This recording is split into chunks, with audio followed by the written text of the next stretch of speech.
আমার পছন্দের খাবারের তালিকায় একটা নতুন সংযোজন হচ্ছে কালো তিল। কালো তিলে আছে প্রচুর পরিমাণে আয়রন, ক্যালসিয়াম, ম্যাগনেসিয়াম আর অ্যান্টিঅক্সিডেন্টস। এটি হার্টের জন্য ভালো, চুলের জন্য ভালো, হজমে সাহায্য করে, আর যাদের ডায়াবেটিস আছে তাদের জন্য তো ভীষণই ভালো। আসামের বিখ্যাত কালো তিল দিয়ে চিকেন আমার ভীষণ ভালো লাগে। আজকে আমি বানাচ্ছি কালো তিল দিয়ে ডিম। বাড়ির সকলে এই রান্নাটি এত পছন্দ করছে যে ভাবলাম রেসিপিটা শেয়ার করি আপনাদের সাথে। হ্যালো, নমস্কার, ইটস বাই মধুলিকায় আপনাদের সকলকে স্বাগত। রান্নাটি প্রধান উপকরণ ডিম এবং কালো তিল। কালো তিল আমি নিয়ে নিয়েছি কোয়ার্টার কাপ, ভালো করে ধুয়ে নিয়ে জলটা ঝরিয়ে নিয়েছি। ফ্রাই প্যানে নিয়েছি তিল আর কোয়ার্টার চা চামচ গোলমরিচ। ভেজে নিতে হবে যতক্ষণ না তিলটা শুকনো শুকনো হয়ে আসে আর ড্রাই রোস্ট হয়ে যায়। 4 থেকে 5 মিনিট ভেজে নিলেই হবে। মিক্সি জারের মধ্যে প্রথমে শুকনো তিলটা গুঁড়িয়ে নিতে হবে, তারপরে খানিকটা জল দিয়ে একদম মিহি করে বেটে নিতে হবে। প্রথমে যদি জল দিয়ে বাটেন তাহলে কিন্তু মিহি করে বাটা যাবে না, সুতরাং আগে গুঁড়িয়ে নিয়ে তারপরে জল দিয়ে ভালো করে বেটে নিলে একদম মিহি একটা মিশ্রণ তৈরি হবে। জলের মধ্যে নুন দিয়ে দিয়েছি, তার মধ্যে দিয়ে দিয়েছি 6টা ডিম। 8 থেকে 10 মিনিট ফুটিয়ে নিয়েছি। ছুরি দিয়ে হালকা করে সিদ্ধ ডিমের গাটা চিড়ে নিতে হবে, দেখবেন যাতে পুরো কেটে না যায়। হালকা করে চিড়ে নিতে হবে যাতে মশলা ঢুকে যায় ডিমের মধ্যে আর ডিমটা ভাজার সময় না ফাটে।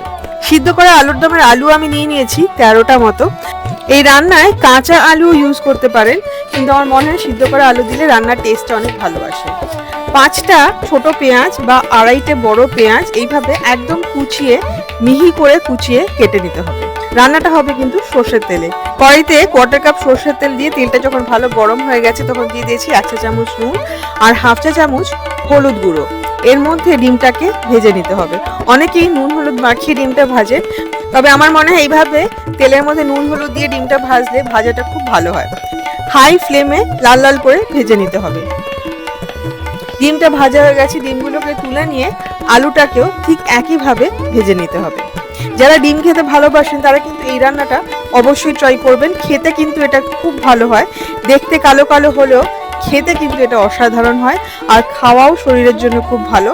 রান্নাটাকে আরো হেলদি করে তুলতে সর্ষের তেলটা কমিয়ে দিতে পারেন আরো খানিকটা। আলু আর ডিমটা ভাজা হয়ে গেলে যে তেলটা আছে তার মধ্যে দিয়ে দিতে হবে কুচিয়ে কেটে রাখা পেঁয়াজ। পেঁয়াজটা দিয়ে উপর দিয়ে দিতে হবে স্বাদ মতো নুন। চেষ্টা করবেন নুনটা একবারেই দিতে যতটা লাগে। আমি এখানে 1 চা চামচ নুন দিয়েছি স্বাদ মতো। নুনটা দিলে পেঁয়াজটা তাড়াতাড়ি ভাজা হয়ে যায়, সেই জন্যই এখন নুনটা দেওয়া। এছাড়া দিয়ে দিতে হবে তেজপাতা 3টে থেকে 4টে। তেজপাতা দিয়ে ভালো করে মিশিয়ে পেঁয়াজটাকে ভেজে নিতে হবে যতক্ষণ না পেঁয়াজটা লাল লাল হতে শুরু করে। যতক্ষণ পেঁয়াজটা লাল লাল হয়ে ভাজা হচ্ছে ততক্ষণে রসুনটাকে একটু থেতো করে নিতে হবে। এর জন্য আমি নিয়ে নিয়েছি 8 থেকে 10টা রসুন আর 2টো কাঁচা লঙ্কা। সামান্য একটুখানি নুন দিয়ে 1/2 চা চামচ মতো নুন দিয়ে থেতো করে নিতে হবে।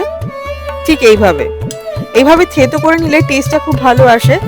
এর বদলে বেটে রাখা রসুন আর কাঁচা লঙ্কাও ব্যবহার করতে পারেন, তবে রান্নার সময় সঙ্গে সঙ্গে থেতো করে নেওয়া এই রসুন আর কাঁচা লঙ্কাটা রান্নার স্বাদ অনেকটাই বাড়িয়ে দেয়। পেঁয়াজটা একদম লাল লাল করে ভাজা হয়ে গেছে। এর মধ্যে দিয়ে দিতে হবে থেতো করা রসুন আর কাঁচা লঙ্কা। এবারে রসুন আর কাঁচা লঙ্কা দিয়ে পেঁয়াজটার সাথে ভালো করে মিশিয়ে ভাজতে থাকতে হবে যতক্ষণ না রসুনের কাঁচা গন্ধটা চলে যায়। এক এক করে দিতে হবে মশলা, শুকনো লঙ্কার গুঁড়ো, রোস্টেড জিরে গুঁড়ো, আদা বাটা, হলুদ বাটা আমি খুব সামান্য দিচ্ছি 1/2 চা চামচ মতো, আর কোয়ার্টার কাপ জল দিয়ে খুব ভালো করে মিশিয়ে কষাতে থাকতে হবে মশলাটা যতক্ষণ না মশলাটা কষে গিয়ে তেল বেরিয়ে আসে। দেখুন মশলাটা একদম কষে গেছে। এর মধ্যে দিয়ে দিতে হবে ভেজে রাখা আলু আর ডিম। আলু আর ডিমের যে তেলটা লেগে আছে সেটাও আমি কাচিয়ে দিয়ে দিচ্ছি। এর মধ্যে দিয়ে দিতে হবে বেটে রাখা কালো তিল। মিক্সি জারটা ধুয়ে জল দিয়ে দিতে হবে এর মধ্যে, যাতে একটুও তিল নষ্ট না হয়। আমি এখানে কোয়ার্টার কাপ মতো জল দিচ্ছি। গরম মশলা গুঁড়ো দিয়ে দেবো 1/2 চা চামচ। ভালো করে মিশিয়ে মাঝারি আঁচে 1 থেকে 2 মিনিট মতো কষিয়ে নিতে হবে। আর তারপরে দিয়ে দিতে হবে জল। 1/2 কাপ জল দিয়ে দিলাম। রান্নাটা কিন্তু মাখা মাখা হবে, যেহেতু তিল দেওয়া হয়েছে সেই জন্যে ঝোলটা কিন্তু মাখা মাখাই হবে, খুব বেশি ঝোল কিন্তু এটা হবে না। আর মাখা মাখাই খেতে কিন্তু ভালো লাগে। দিয়ে দিতে হবে কাঁচা লঙ্কা 3টে থেকে 4টে। যারা ঝাল কম খান তারা এই সময় কাঁচা লঙ্কা দেবেন না, তবে এইটা কিন্তু ঝালঝালি খেতে ভালো লাগে। আসামে কিন্তু রান্না একটু ঝালঝালি খায় সবাই। সুতরাং এই 3 থেকে 4টে কাঁচা লঙ্কা দিয়ে ঢেকে রান্না করতে হবে 4 থেকে 5 মিনিট, একদম কম আছে। 4 থেকে 5 মিনিট বাদে ঢাকা খুলে ভালো করে মিশিয়ে নিতে হবে, ছড়িয়ে দিতে হবে আরও বেশ কয়েকটা কাঁচা লঙ্কা। রান্না কিন্তু একদম কমপ্লিট। কালো তিল দিয়ে ডিম একদম রেডি টু সার্ভ।